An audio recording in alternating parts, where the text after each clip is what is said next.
सानिका राधास्वामी निकम, विवेकानंद कृषी महाविद्यालय नोराश्रममधनं. आजच्या आपल्या विषयाचा डिबेटचा जो विषय आहे, तंत्रज्ञानाच्या प्रगतीमुळे माणूस हा अधिक हुशार होत चाललेला आहे की मूर्ख बनत चाललेला आहे.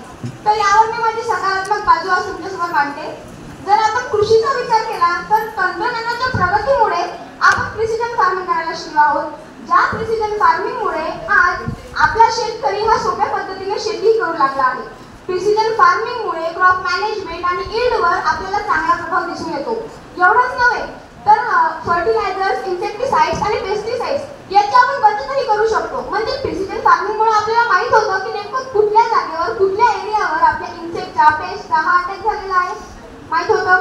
जर आपण कृषी व्यवसायाचा विचार केला तर शेतकरी आणि विक्रेता यांच्यामधलं कम्युनिकेशन आणि कोलॅबरेशनवर आपल्याला चांगला किंवा फायदेशीर प्रभाव दिसून येतो. आज आपलं तंत्रज्ञान एवढं वाढलेलं आहे की मोबाईल फोनच्या माध्यमातून वेगवेगळे ॲप्स डेव्हलप झालेले आहेत, उपलब्ध आपण शेतकऱ्यांना करून दिलेले आहेत.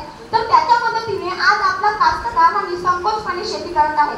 तर मग मला सांगा की तंत्रज्ञान हे माणसाला कसं मूर्ख बनवत आहे. आणि पहिली महत्त्वाची गोष्ट म्हणजे की तंत्रज्ञानाची प्रगती एवढी झालेली आहे की आज आपण जे आपले पीक मालाचं दळणवळण आहे हे सोप्या पद्धतीने करू शकतो. आपल्या कृषी क्षेत्राचा विचार केला तर आपण प्रोडक्टिव्हिटी दरही वाढवलेला आहे, तो फक्त तंत्रज्ञानाच्या मदतीने. जर आपण शेतीमध्ये तंत्रज्ञानाचा वापर केला तर आपल्या वेळेची बचतही होत आहे. आणि तंत्रज्ञान ही एक अशी गोष्ट आहे की तिच्या माध्यमातून जेवढ्याही अशक्य गोष्टी होत्या त्या आज आपण शक्य करू लागलेलो आहोत. उदाहरणार्थ सकाळी उठेपासून तर रात्री झोपेपर्यंत आपण तंत्रज्ञानासोबत जगत आहोत. आज प्रत्येक क्षेत्रामध्ये आपण तंत्रज्ञान वापरतो. प्रत्येक गोष्ट अवघड किंवा अवघड काम आपण अशक्याचं शक्य करून दाखवलेलं आहे. आणि खरं सांगायचं तर तंत्रज्ञान याच्यामधला जो महत्त्वाचा घटक आहे तो आहे सोशल मीडिया. सोशल मीडिया एक अशी जागा आहे की त्या जागेपासून चांगल्या गोष्टींचा प्रसार हा कमी वेळेमध्ये जास्त प्रमाणात आपण करू लागलो आहोत. खरं तर सांगायचं झालं तर सोशल मीडिया ही अशी जागा आहे की ज्या जागेपासून एक गरीब डॉलीच्या मला जगप्रसिद्ध झालेला आहे. आणि तंत्रज्ञान मला जर सांगायचं झालं तर एक जादूची छडी आहे. त्या छडीमुळे आज आपण न कुठे जाता घर बसल्या ऑनलाईन क्लासेसच्या माध्यमातून अभ्यास करत आहोत.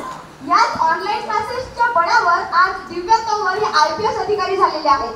तर मग मला हे मुळातच वाटत नाही की तंत्रज्ञानामुळे माणूस हा मूर्ख बनत चाललेला आहे म्हणून. आणि प्रत्येक क्षेत्राचा विचार केला, वाहतूक, शिक्षण, आरोग्य यामध्ये तंत्रज्ञानाने खूप मोठी प्रगती केलेली आहे. काही लोकांनी सांगितलं की तंत्रज्ञानामुळे रोजगार कमी झालेले आहेत. रोजगार कमी झाला यामुळे माणसं आपल्या कौशल्यावर जास्त भर देऊ लागलेली आहेत असं मला वाटतं. आणि शेवटी सांगायचं झालं तर आगीमुळे माणसाचे हातही भाजतात आणि भाकरही भाजते. त्यामुळे आपल्यावर निर्भर करतं की आपण तंत्रज्ञानाचा कधी, कसा आणि कुठे वापर करतो. धन्यवाद. थँक्यू.